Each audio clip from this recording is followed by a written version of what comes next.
Le jour se mit à brûler à la pointe des arbres. À présent, ce chant montait à tue-tête, tandis que les oiseaux, avec des cris durs, taillaient l'espace. Bientôt les arbres pleins ne furent qu'un seul cri, et se dressaient vers l'azur. Joie qui arrivait d'un bond, qui arrivait de loin, pour se retirer aussitôt. Mais joie tout de même. Il n'y a pas de joie égale à celle-là, pensait Hamid Serraj. Et il écoutait le chant profond qui émanait. Il ne savait si c'était de lui ou de cette terre. Quelle était cette force irrésistible? Quel était cet espoir? Il sentit qu'il ne pouvait mourir, que rien ne pouvait mourir. Quelle joie, quelle surprise, cette certitude tout d'un coup. Hamid contempla par la petite lucarne le ciel, très haut, qui scintillait. Des étendues parcourues revenaient ces terres parfumées. Ô terre légère et forte! Il se ressouvint d'une vieille paysanne qui s'était approchée d'eux tandis qu'ils se tenaient à quelques-uns dans les champs. Elle marmonna à haute voix pour que sa parole les atteignît. Grande est notre mère Algérie. Ils la connaissaient tous. Elle passa son chemin sans leur jeter un regard. Les hommes sourirent. Tantrera, écoute, appela l'un des fellahs. Tu parles toute seule maintenant. Je parle à mon bâton, répliqua la petite vieille. Ah ça. Si on ne peut plus dire un mot sans que quelqu'un soit toujours là pour le cueillir. Elle prit un air farouche. Alors, quelle nouvelle nous apportez-vous? Fit-elle. Elle savait que sa rage venait de la ville, mais elle ne voulait pas avoir l'air de l'interroger. Elle jeta sa question au fellah avec qui elle se montrait familière. Comme tu peux le voir, répondit Hamid, qui l'a compris, tout va bien. Tu crois? La vérité n'est bonne qu'enterrée dans un puits. Que ne dirais-tu pas? Et s'il y aura du bon? Bien sûr, je le dirai. Puisse ta parole être vraie. Qu'importe ce qu'on aura duré la nuit, si le jour finit par se lever. Tantrera s'en alla à petits pas têtus, et les hommes demeurèrent un moment silencieux. Il semblait à Hamid qu'après bien des pérégrinations, il se retrouvait chez lui.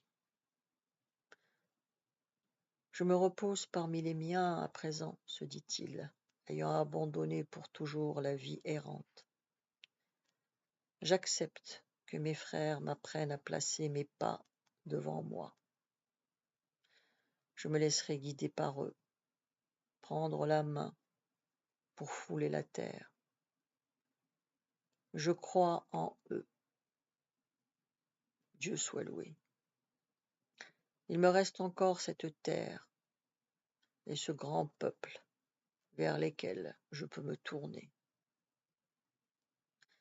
C'est vers eux que je marche à présent. Eux seuls me sauveront.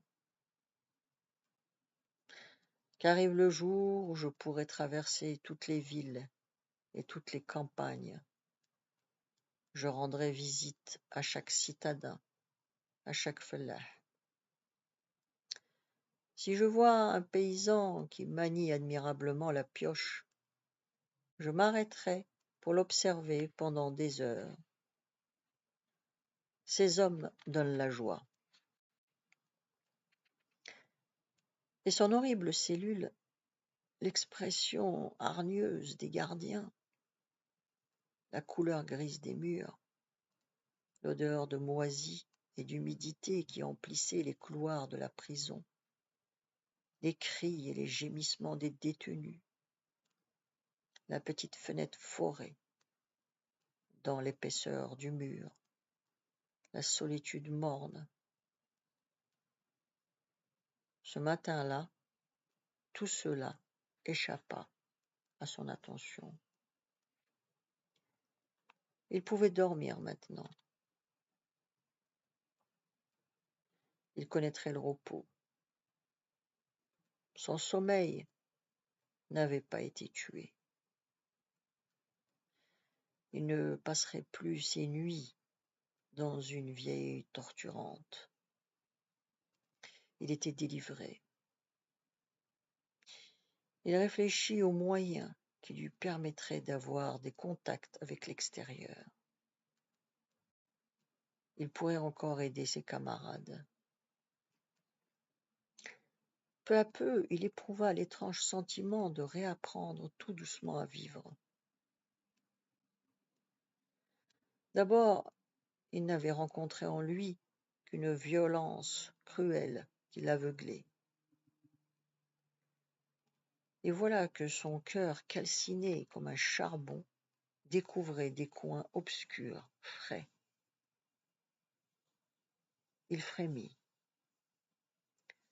Cette marche se faisait encore avec beaucoup de souffrance et de difficulté. Il reconnaissait l'espace avec précaution.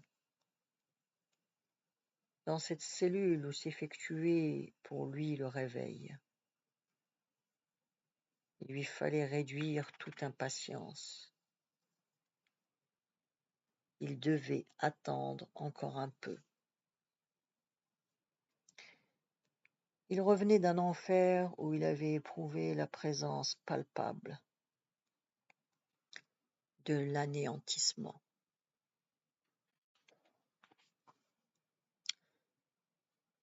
L'ordre de grève vola à travers la campagne. À Mansoura, Imama, Bréa, Safsaf, et dans toute la région, les ouvriers agricoles avaient décidé d'arrêter le travail. De place en place, des groupes discutaient. Aussitôt, gendarmes et policiers se mirent à patrouiller dans les champs. « Il faut se défendre maintenant », dit un colon aux gendarmes. Le jeune Charef Mohamed fut matraqué à la ferme Marcous, le crâne ouvert, du sang répandu sur le visage et les habits. Il fut rapidement transporté et caché dans une cabane de fellah. 4 autres furent conduits en prison. Le colon Marcous fit travailler ses ouvriers, le revolver au poing. À la fin de la première journée, vers 5 heures de l'après-midi, une grande assemblée se tint en bordure de la route nationale. Plus de 500 fellahs étaient présents. Plusieurs d'entre eux prirent la parole et affirmèrent, avec l'approbation de tous, qu'ils continueraient la grève. Au moment où les groupes commençaient à se séparer, un métayer vint offrir 2 sacs de pommes de terre aux grévistes et s'engagea à donner satisfaction à leurs revendications. Le lendemain matin, 2 délégations de travailleurs de la ville, l'une des communaux, l'autre des cheminots, vinrent les saluer et les assurer de leur solidarité.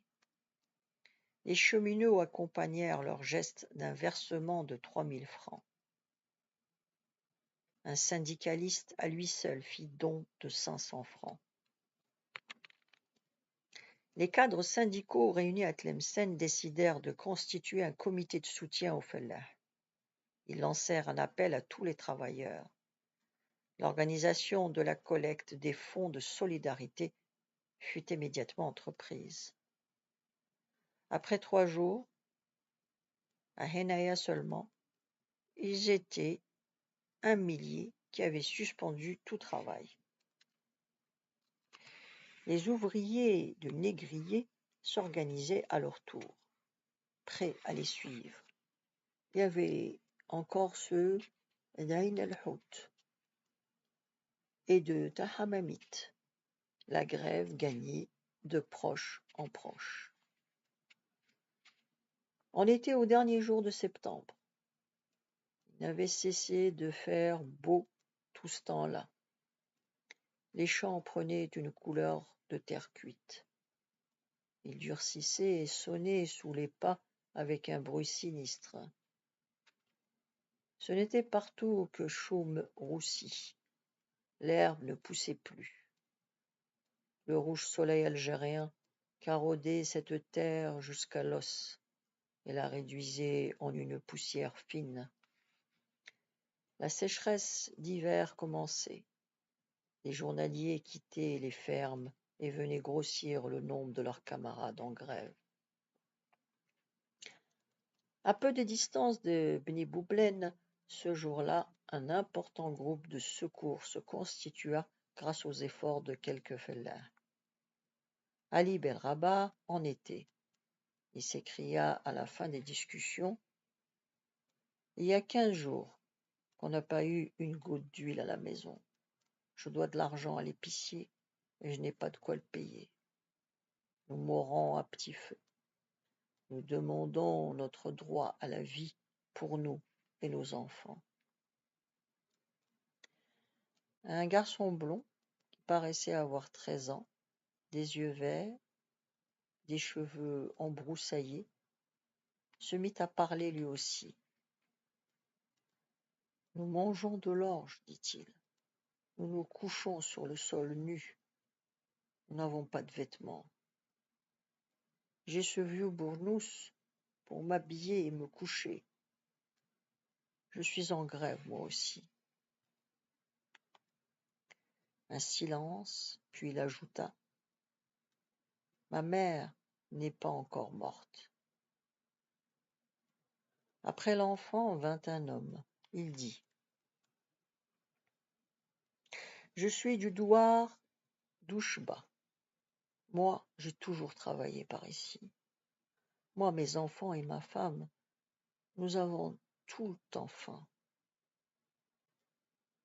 Si vous me conduisez chez un gargoutier, je suis capable de manger tout ce qu'il y a. Mes enfants meurent de faim. Je dis en avant pour la grève. Nous sommes arrivés au comble de la misère. Qu'avons-nous à craindre? J'ai reçu une feuille d'impôt où on m'a marqué 8 chèvres. J'avais 2 chèvres. À présent, je n'ai plus rien. Voilà la situation. » Bas de Douche s'approcha à son tour. Il avait travaillé à la ferme Villard. Après, il avait été chassé de son gourbi. Ma femme et mes enfants et nos affaires avaient été jetés dehors.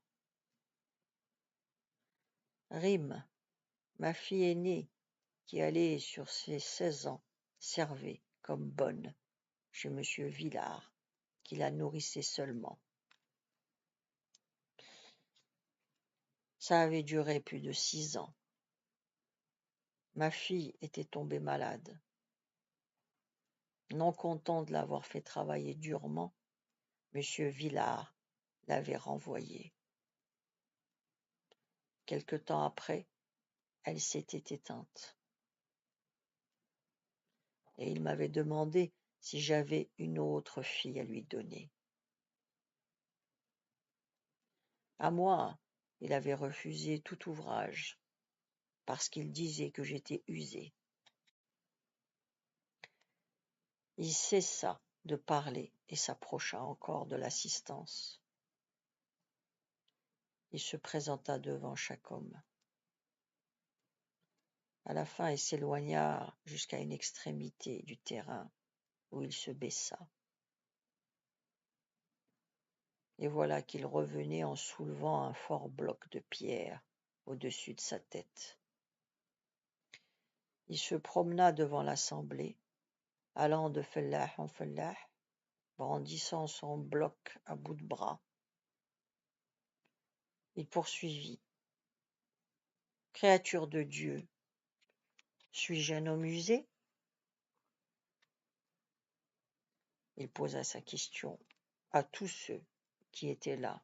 « Dites, un homme comme moi peut-il être usé ?» Sa voix tonnait. Il marcha sur l'enfant, au vieux bournous d'homme. « Un homme comme moi peut-il être usé ?» lui demanda-t-il d'une voix formidable. « Parle, mon petit père. Le monde saura la vérité par ta bouche. » « Non, oncle de douche, » dit le garçon blond d'un ton conciliant. « Tu n'es pas un homme usé. Tu ne pourras jamais l'être. » Bas de Touche s'en retourna jusqu'au coin du champ où il avait ramassé la pierre et la reposa à la même place.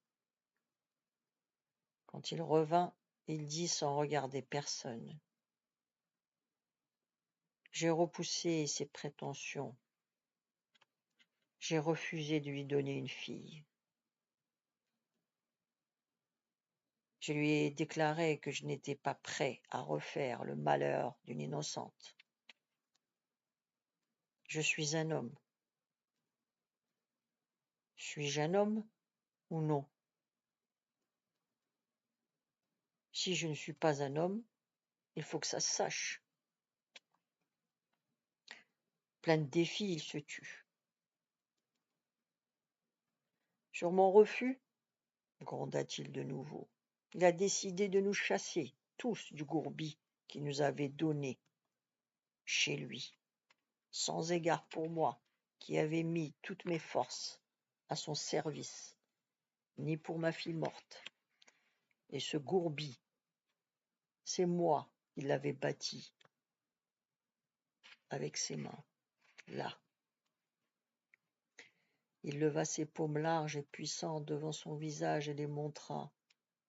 Il regarda ces hommes rassemblés avec une profonde amertume dans les yeux. Sa barbe qui se dévissait en mèches ébouriffées frémissait. Les fellahs muets l'observaient. Puis il dit : « Le monde tournera, ami. Qui sait ce qui arrivera demain ? » Mais il n'expliqua pas ce qui se produirait. Et les autres ne le demandèrent pas non plus. Un colon, suivi de ses 2 fils armés de fusils et accompagné d'une dizaine de gendarmes, firent éruption dans un café mort. Ils embauchèrent sous la menace les hommes dont ils avaient besoin. Les policiers allèrent de nuit réveiller les ouvriers. Le maire d'une localité brûla une liste de pétitions en faveur des fellahs arrêtés. Cet acte fut accompli en présence des gendarmes. Les grévistes remirent au maire une autre liste.